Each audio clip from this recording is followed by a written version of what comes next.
저는 시카고에 살고 있는 60대 주부입니다. 저는 10년 전 아이들이 어렸을 때 자녀 유학을 목적으로 시카고에 처음 오게 되었습니다.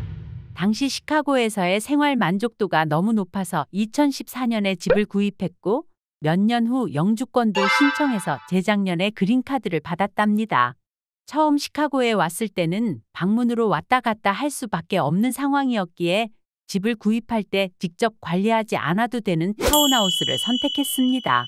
타운하우스는 앞마당에 눈을 치우거나 잔디 깎는 비용이 관리비에 모두 포함되어 있어서 집 외곽에 대한 것은 모두 대신 관리해 주거든요.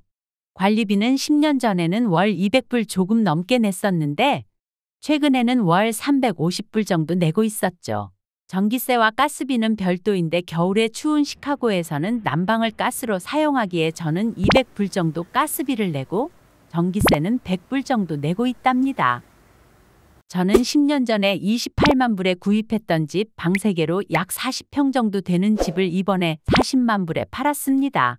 제가 이번에 집을 매매할 때 보니 여전히 시카고는 집이 나오자마자 잘 팔리고 집을 사고자 하는 분들이 많은 상황입니다. 재산세는 지금까지 매년 6,000불 정도 나갔었는데요. 미국은 집을 구입했을 때의 가격으로 재산세를 납부하고 65세 이상은 깎아주는 것도 있어서 저는 최근에 집을 구입하신 분들보다 적게 내는 편이죠. 시카고는 생활면에서도 참 살기가 편한데요. 한인마트도 있고 이곳에서 중부시장이라고 불리는 곳도 있습니다. 최근에 좀 달라진 것은 올라간 팁 때문에 외식을 하기가 예전보다 부담스러워진 것 같아요. 제가 10년 전에 시카고에 갔을 때만 해도 팁은 주고 싶으면 주는 문화였는데 이제 영수증에 최소 18%에서 최대 30%까지 무조건 찍혀 나오니 최근에는 미국인들도 간혹 불평하는 경우가 있더라고요.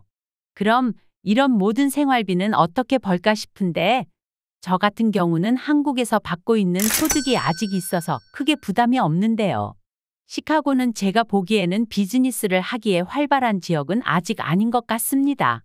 대부분 살고 있는 한국 분들이 교수, 연구원들이 많고 저처럼 자녀 교육 목적으로 오시는 분들이 많습니다. 그래서 적당히 한국 분들이 있다는 것이 장점이 되기도 하고요. 저는 이번에 집을 팔면서 다시 구입할 생각을 했었습니다. 그리고 투자 차원에서라도 이번에는 지역을 옮겨볼까 하는 마음으로 작년에 LA와 뉴욕 근처를 다녀왔었습니다. LA나 뉴욕은 집값이 상대적으로 비싸다 보니 100만 불 정도 되는 집인데도 너무 오래되고 초라해 보이더라고요. 시카고는 날씨가 추워서 집을 벽돌로 짓기 때문에 LA 갔을 때 목조집이 저에게는 가벼워 보였나 봅니다. 그리고 한인들도 너무 많고 각종 보험료 등 생활비 면에서도 시카고보다 더 좋은 메리트를 저는 찾지 못하겠더라고요. 모든 사람이 각자 삶의 주관적인 취향이 있고 각자 처한 환경이 다르다 보니 사실 어느 지역이 좋다 나쁘다 말하기는 힘들 것 같습니다. 저에게는 10년 전이나 동네 분위기와 사람들 그리고 사는 환경이 크게 변함이 없는 시카고가 아직까지는 가장 편한 것 같습니다. 도움이 되셨다면 구독, 좋아요, 알림 설정 그리고 댓글을 달아주세요.